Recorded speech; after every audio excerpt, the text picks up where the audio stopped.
American Book Club. We are here live in our nation's capital. Yes, it's very chilly, but finally the government shutdown has come to an end. So we're warming up with our pumpkin spice lattes and our peppermint mochas, and we are gathering around the holiday tables with my favorite authors from this year. I went in and chose all of my favorite authors, which is everybody, but you're going to get to meet some very powerful authors here at the All-American Book Club. And if you're watching on the YouTube channel, you're going to get to see all their beautiful faces and all of their books because they're going to be holding them up. But as we go through the month of December here at the All-American Book Club, we're going to be talking with each and every one of these authors about our favorite recipes, about what it means to gather around the table Thanksgiving, at Christmas, what it means to come together in our community, and what it means to really just engage and build one another up through this holiday season. And if you're looking for that perfect stocking stuffer, if you're looking for that perfect gift for your neighbor and you just don't know what to find, well, you have plenty of options here at the All-American Book Club, and you're going to be meeting these powerful ladies of faith, of family, and of okay. Yes. Okay. Mindy Grant, my new soul sister. And I'm so thankful for you. You're also in Washington State. I am. And your book came to me because of another author that was on my show. And, you guys, I usually read all of my books. I read about 5 a week. And I spent a lot of time with Mindy's because of the topic. And it took me probably about a month to go through yours because it talked about the healing and becoming unbroken is the title of her book. And the reason why I'm zeroing in on that, on Mindy really specifically, is because it's not about her, but it kind of was. But there was a veteran theme through it. There was a powerful healing theme, a faith theme, and just therapies to help people when they are dealing with tragedy and all types. And so I'm going to stop talking because obviously it truly impacted me personally, but I would love for you to share a bit about your book, and hold your book up, please. Yeah, thank you. Here it is. It's called Becoming Unbroken. And I published it this year. And like Eden said, it is not autobiographical. It's a novel, and it's not autobiographical. I get asked that a lot. My protagonist, her name is Emmy, and she is a twin. She loses her twin brother, Eli, pretty unexpectedly. And after he dies, she receives a letter in the mail that his best friend found in his footlocker. He was a Marine, and he found a just-in-case letter in his footlocker and mailed it to Emmy. And it was asking her to do something that both literally and figuratively took her out of her comfort zone. And I lost my husband almost 8 years ago. And so while this was not autobiographical, it was very cathartic writing it. And there were certainly elements of my own journey that I wove into Emmy's story and into Emmy's character. And she sets out on a road trip in this book, and it starts up here in Snohomish County, where I live in Western Washington. So I think I have a couple of neighbors out here that I need to get together with. That would be so fun, but I don't have any fairy stories, but I do have road trip stories. And I kind of did a fun thing that I've never seen done in a book before. I love road trips. I'm from California.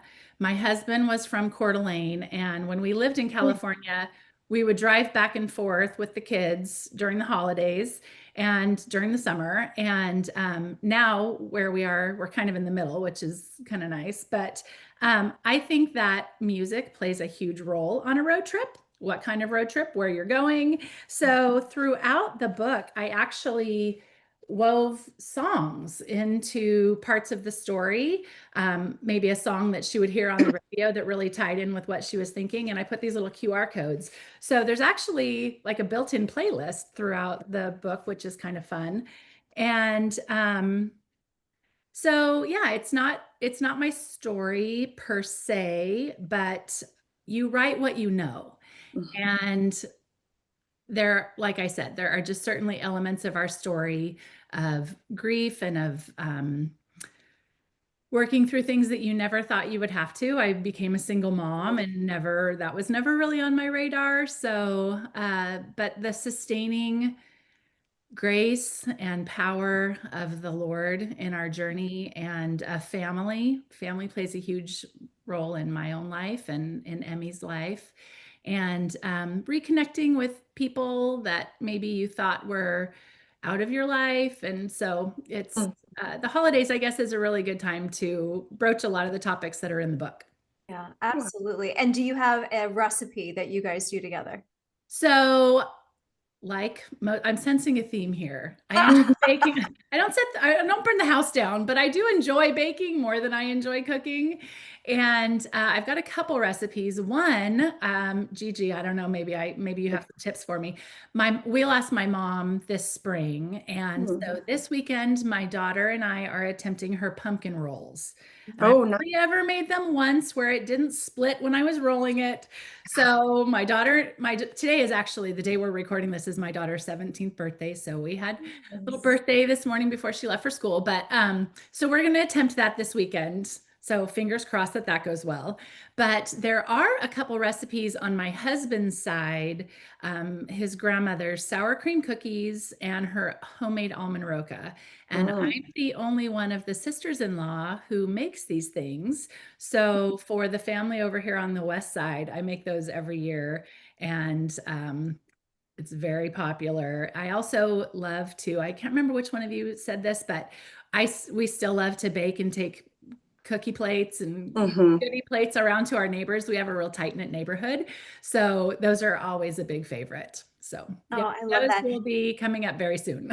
You know, for everybody who's sharing their recipes on here, I would love if you guys emailed them to me and then we could post them as we air each episode for the rest of December so people can see it on the YouTube and on the podcast as well. So if you guys have I will say, it's so funny. I was in the family for a few years before I got the sour cream cookie recipe. And then my husband made me promise that I would never share it with anybody. But I think that was his rule. I don't think that was his grandmother's rule. So I'm happy to share it. Okay. Thank you so much, Mindy, for being here. Really appreciate it. You. And then Sarah Loudin Thomas, welcome. It's so nice to see you. Good to be here. I feel so festive. Merry Christmas, everybody. Christmas. Thank you so much for being here. This is a treat to see you. And I wanted the ladies and everybody on here to know you because of you. You have such a phenomenal background. You're a great author. But I also loved, this is one thing that really stuck with me was your work with Biltmore. And I would love for you to share a little bit of the tradition of Biltmore.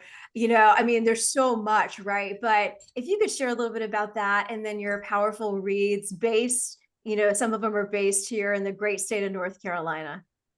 So I write, people ask me what I write. I always say Appalachian historical. There are like three of us who write this genre. And yeah, Christmas at Biltmore. I mean, everybody knows about Christmas at Biltmore.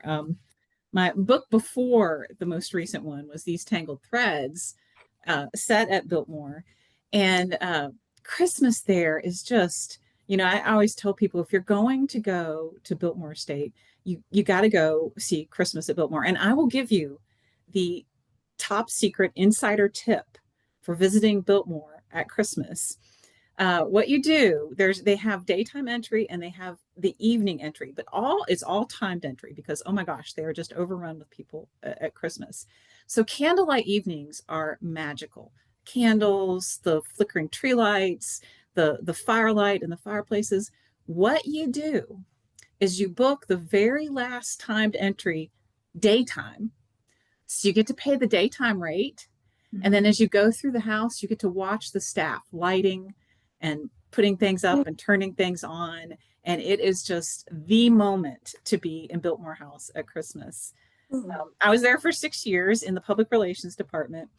And I always joke that if I were ever going to come back to Biltmore, I would go and be part of the floral display staff because they're the ones who decorate the house and put everything out. My last Christmas there, I was allowed, brace yourselves, I was allowed to decorate George Vanderbilt's tree in the bedroom with the 24 karat gold wallpaper I did not get to design the tree, but they entrusted me with putting them on there. And I do, I am now the official tree light decorator, tree lighter wherever I go, because I know how to light a tree Biltmore style, which is one string of light per foot of tree. So if you've got a 6-foot tree, y'all, you can put 6 strings of light on that tree. And that's why they're all so sparkly and twinkly. Well, thank you for those tips. Those are great tips. Yeah, they really are. Wow. They really I gotta are. add some lights back there. Yeah. I'm sitting here thinking of my tree back there. I need to add more lights. Okay, good to know. So Sarah, I would love for you to share, what is one of your favorite family recipes, and then also your most recent book, which would be a great gift. So growing up Appalachian Christmas, we had our two, like the things we had every year at Christmas. Danny, we did do the sugar cookies. My mom was nuts to turn 3 kids loose with pots of icing and cookies. I know that now. But the 2 recipes were peanut butter panucci, or panucci, depending on how you want to pronounce it. And it's basically peanut butter fudge, but for it to be, yeah, I see Carrie's like, she knows this. It's Dad always wanted it to be just a little bit grainy. Like if you got it smooth the way you think of peanut butter fudge, that's no good. It needs to be, yes, Carrie is on board here. The grainy peanut butter. We did panucci. Yes. And people were like, what?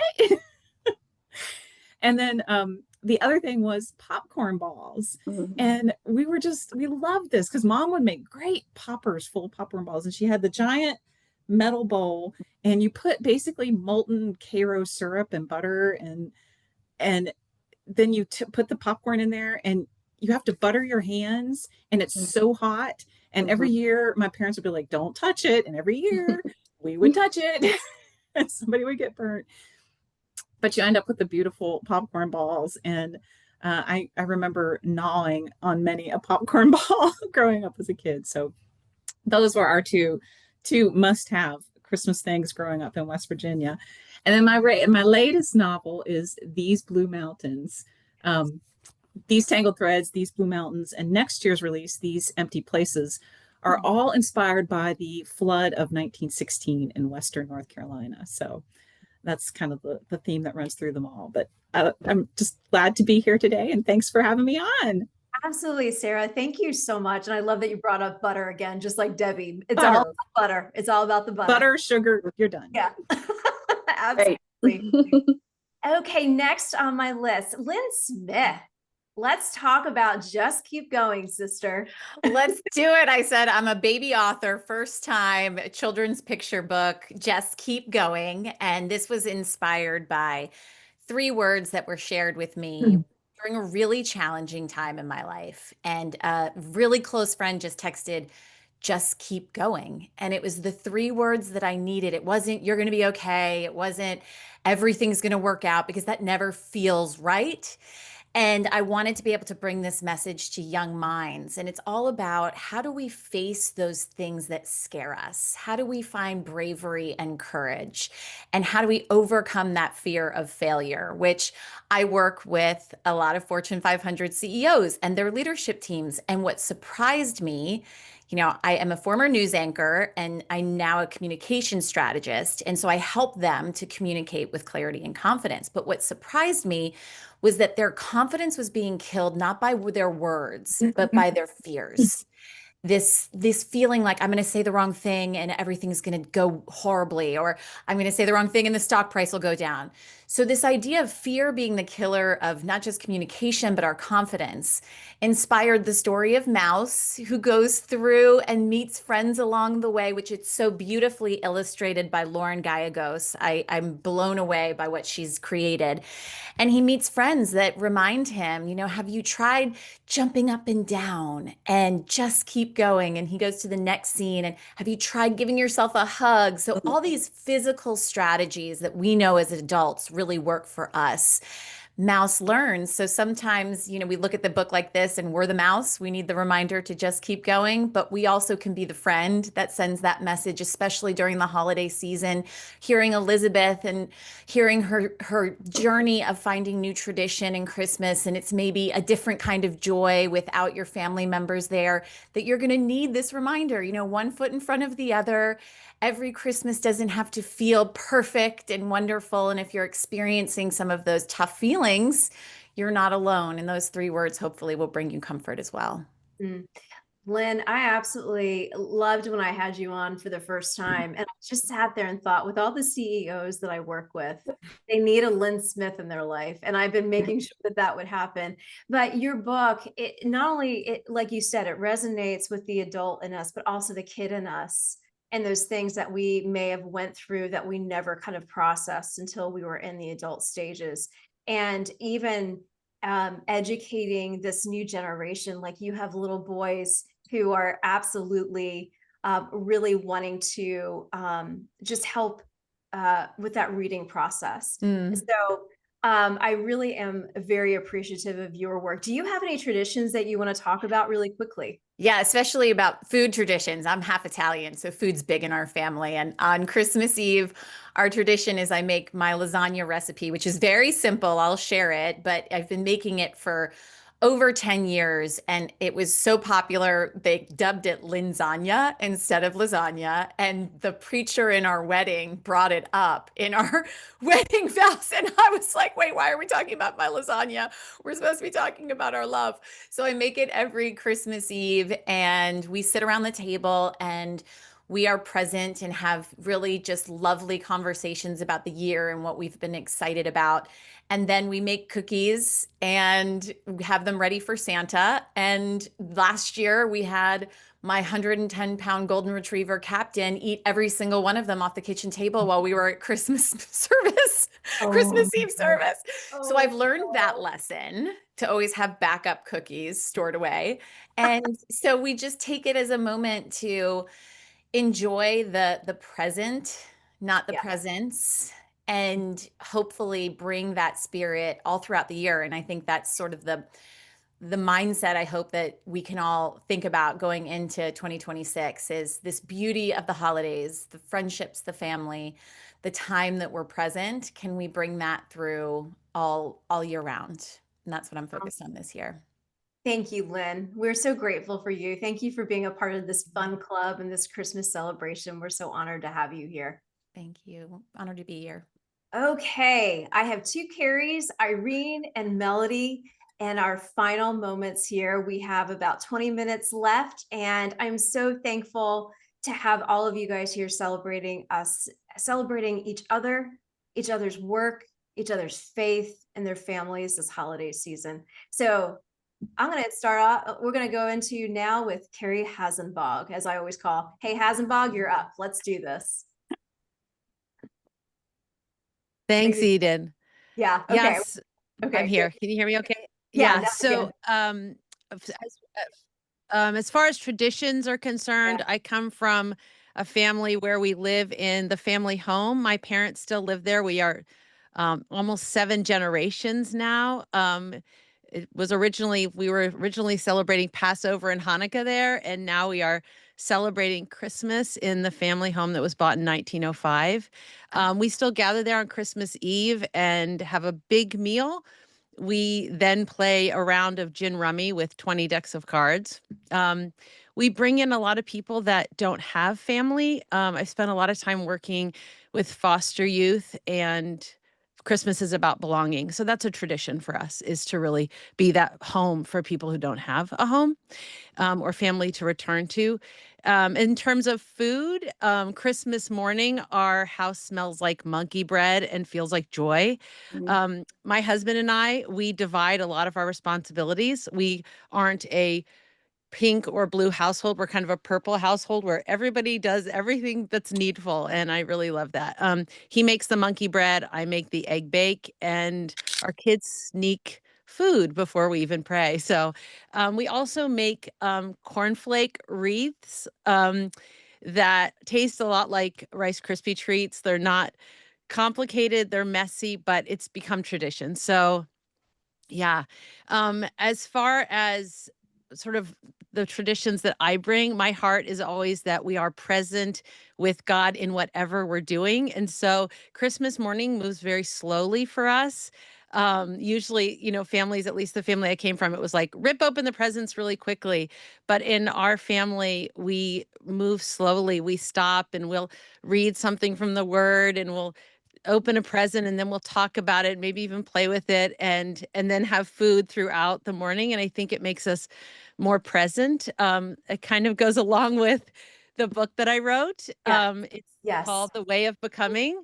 Yep. And it's 12 practices for a thriving soul. And they are spiritual practices that help us intentionally engage with God in our own story. It addresses the tensions of life. So honestly, it's a great book for Christmas because family can bring up a lot of tensions. I find that the holidays can be the collision point for our hopeful expectations and then our family realities. And so if you are struggling a little bit thinking of going into Christmas, I encourage you to buy the book and read it before you go.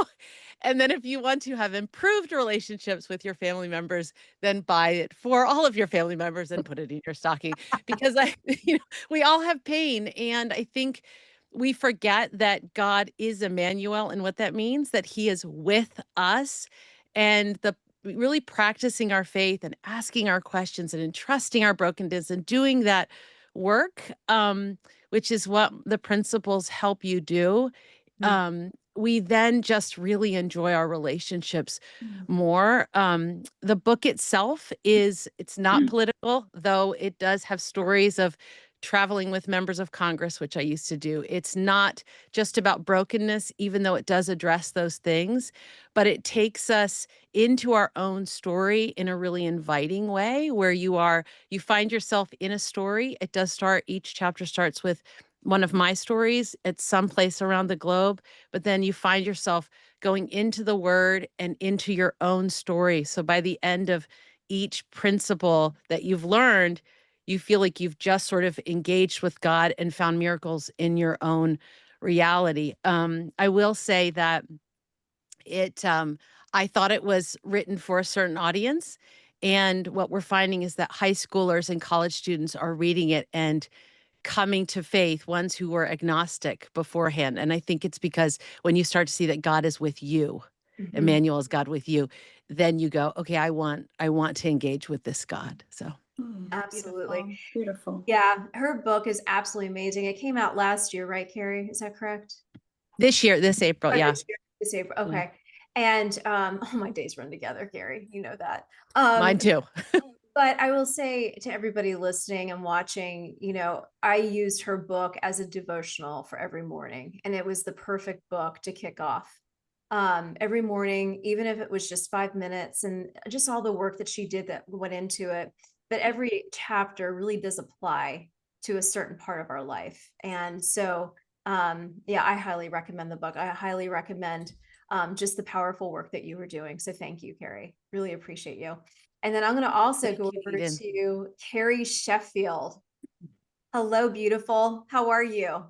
Hi, Merry Christmas. Merry Christmas. Welcome. I'm so glad to see you, everybody. I am her fairy godmother, just FYI. I am so glad to have you here. Can you hold up your book? Absolutely. Awesome. Here it is. It's called Multiple Prophecies, A Journey of Healing and Forgiveness. So, Carrie, I'd love for you to share just a little bit about the traditions that you had on one side and now the new traditions you're making now on the other side, and for people to hear a little bit about your story. I'm so grateful to be here, and I appreciate Carrie and Danny and others talking about some of the struggles around the holidays and things around mental health, and how important it is to talk about these things as Christians, because I think sometimes non-Christians, or maybe someone who's lapsed, it can be easy to feel like I'm not worthy, I don't belong, I don't have a shiny life. This isn't for me. I don't deserve it. And that's how I lived my life for a long time. So the book's called Motorhome Prophecies, because my father claimed to be a prophet. I was raised in the LDS tradition, formerly known as Mormon. My ancestors helped found the Church of Jesus Christ of Latter-day Saints. They worked with Joseph Smith and Brigham Young. And my father grew very radicalized, and he eventually was excommunicated from the LDS Church. But he made my 7 siblings and I live in motorhomes, sheds, and tents, all in the name of his so-called prophetic mission. And along the way, he was very abusive. And I try to be as compassionate to him in the book as possible, because he had been sexually molested by someone in his LDS congregation. And he passed down that generational trauma. And Christmas can be really hard if you come from a challenging family background. Just 2 weeks ago, my mother and brother were arrested for domestic violence charges against my sister. And so this is even happening in real time. But the book is about how I was able to overcome all that. And unfortunately, 4 of my siblings have attempted suicide. I was suicidal. All of this is really hard at Christmas, when you want to be focusing on baking cookies and, joy. And so it can be hard to feel like I have to manufacture joy at Christmas. But what I learned along the way, and so through all that, I was able to escape. My dad, he raised his hand and he said, "I prophesy in the name of Jesus, you'll be raped and murdered if you leave the cult." I'm now 42 years old, and I've not spent a night under my parents' roof since I was 18. And so to basically spend my entire adult life having to create my own joy, my own Christmas, but also feeling psychologically unworthy of it, it was challenging. But I'm happy to report, after spending 12 years agnostic and very angry at God for allowing this in his name, I had to work out understanding that abuse in God's name is not God. And I had to understand that even though there were Christians, because after I left Mormonism, I went to a mega church, Protestant, and there was abuse there too. And that's why I walked away from religion for 12 years, because I thought it was all the same. I thought it was all just mumbo jumbo sociological constructs, but God was not done with me. And so December 3rd, it will be 8 years since my Christian baptism. And so December and Advent season is it's a rebirth season for me personally, because it's the season where I did meet Jesus. And so I'm with you, Elizabeth, in terms of Christmas is a celebration of the birth of Christ. It should be every day. And we can have Christmas be every day, because the gospel is not a theoretical thing on a page. It's something meant to be lived in every single day. And Christmas is something to be celebrated. And the joy that I found in my Christian walk has redeemed my mental health. I don't have depression, suicidal ideation, PTSD. I mean, all those things, not to say I don't have, moments where I feel frustrated, but the clinical level of just depletion it's gone. And that's because of the power of Christ, who rewired my brain. They say in neuroscience, it's the neuroplasticity of the brain. You literally create a brand new brain. And that happened to me through Christ. And so I've been so happy to meet Eden and to be able to share my story with the community that she's plugged in with Great American Family. I've told people this is a 90,000 word book, and I was able to condense it all with some friends. We co-wrote a song. So it's a 90,000 word book condensed into a 200 word song. And we just released it in Nashville at Great American Family. And the title of that song is called My Heavenly Father Is. And it's a song about understanding the difference between who our real father is, even if our earthly father couldn't be there for us. And so I was happy to sing that around Christmas time, and that Great American recognized that Christmas can be hard for people, but that we are able to both have healthy boundaries while also experiencing our own joy. And so for me, I've been able to cultivate my own Christmas memories and things that I do. One of my traditions is I love receiving Christmas cards from people. And so I have kind of like a rectangle or a half square shaped kitchen. And so I put the Christmas cards around, and then at the end, I take a video of it to remind myself that I'm encircled by my friends and family. And I feel enveloped by this circle of love. And so I have these little videos that have been going on. And I also love to have the cards to pray for my friends and family, and just to use the cards during the year so that I can pray for my loved ones during the year, and use the Christmas cards as a reminder. Stories are just, that's so powerful. It really is. So Yeah.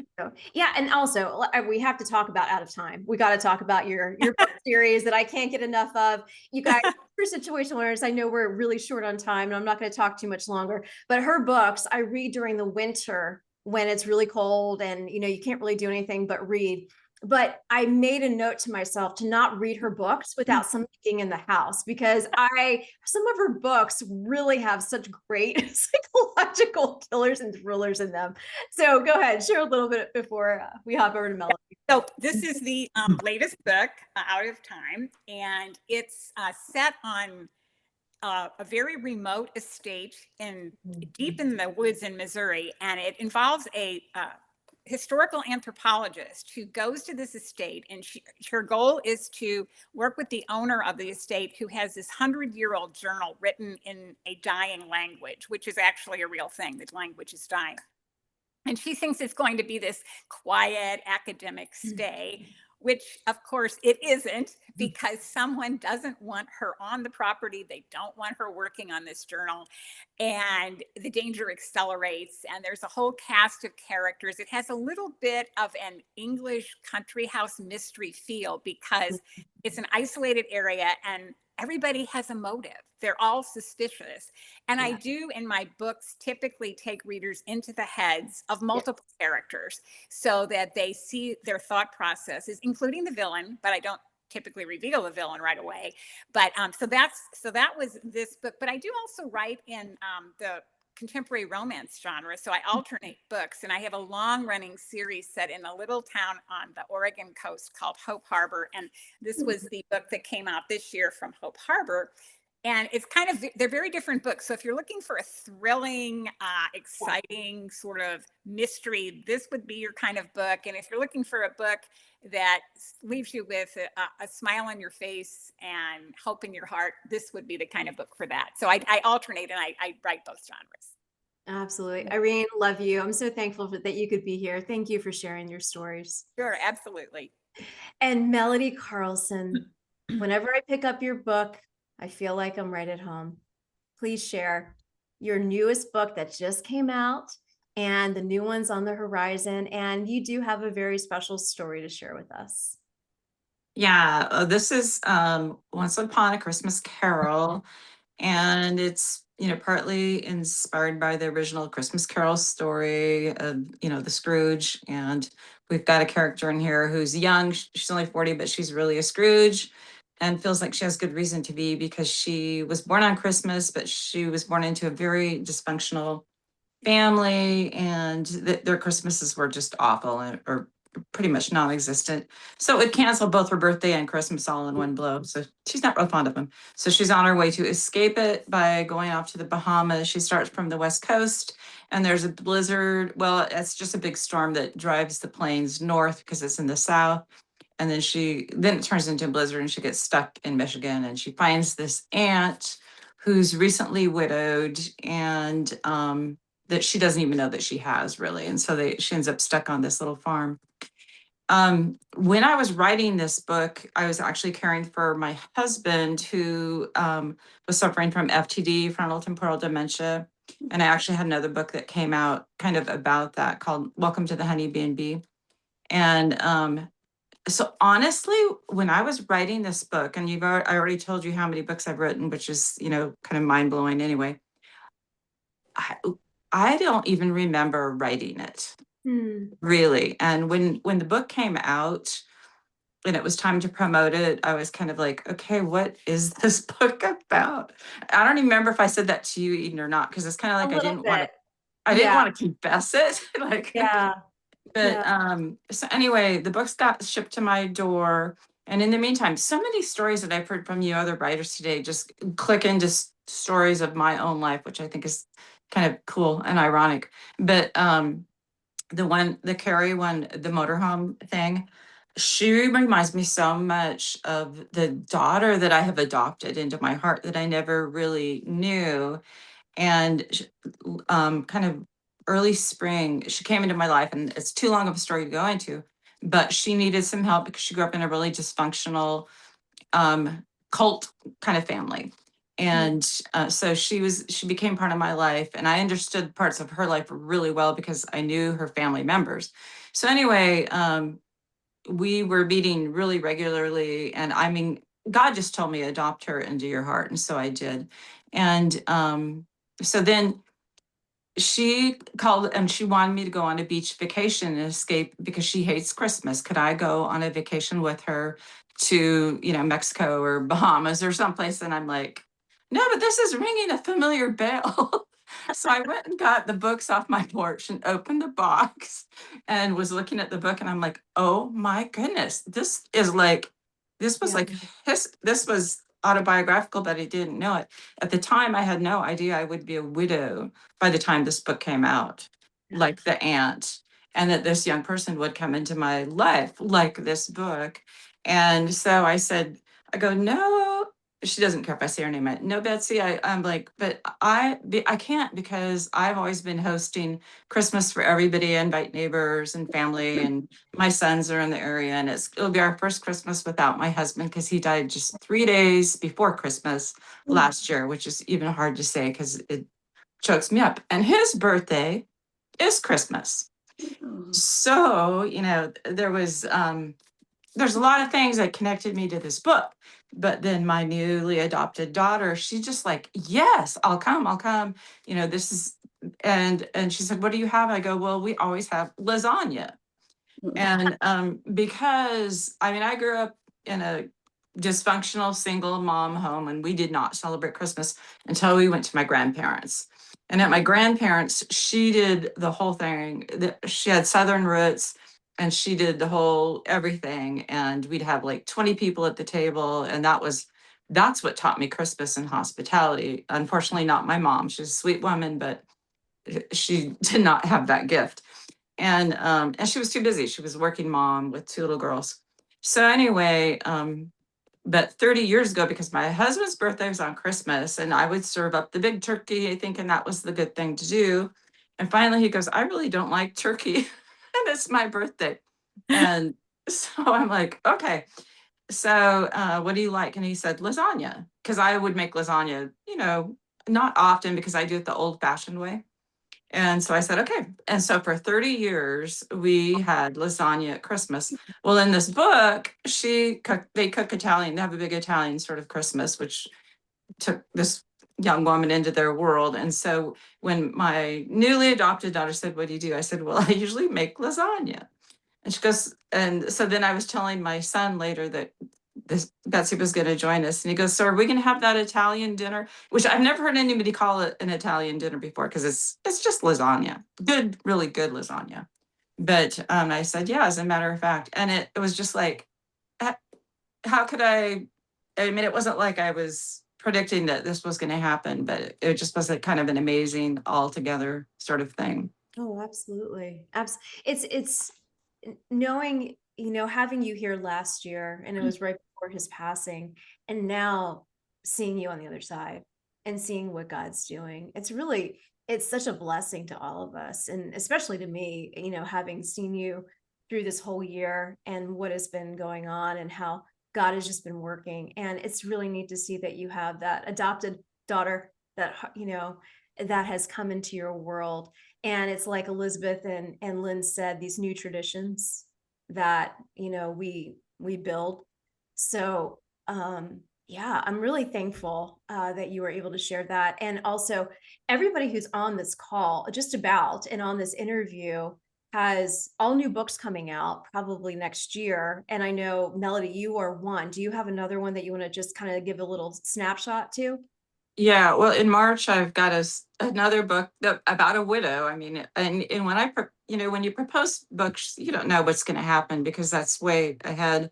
And it's called All Booked Up. And she's got this older home with a huge library. And she jokingly says, I can't ever sell my house because I've got too many books to pack.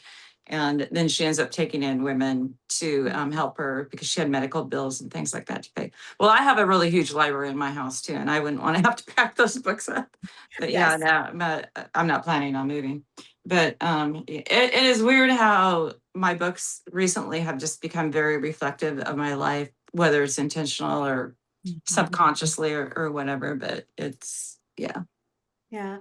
Well, everybody who's on here, I'm so grateful that you guys have come together to celebrate Thanksgiving, the Christmas season, and even coming together as I love to do, as many call me the connector, the great connector. And I'm really honored to carry that title because I was so excited to get you guys together for this second round of celebrating Christmas at the All-American Book Club. And I just want to send out a thank you to each and every one of you, to your families, to your powerful stories. And I'm just thankful that I get to know you, and that your voices are in the public square, and that God is being magnified. So thank you. Thank you. Thank you. Absolutely. Eden, we're really grateful for you. Yes. Thank you. Thank you. Well, Merry Christmas to each and every one of you. And Christmas. for all of those who are tuning in, stay tuned for our next segment. We'll be right back.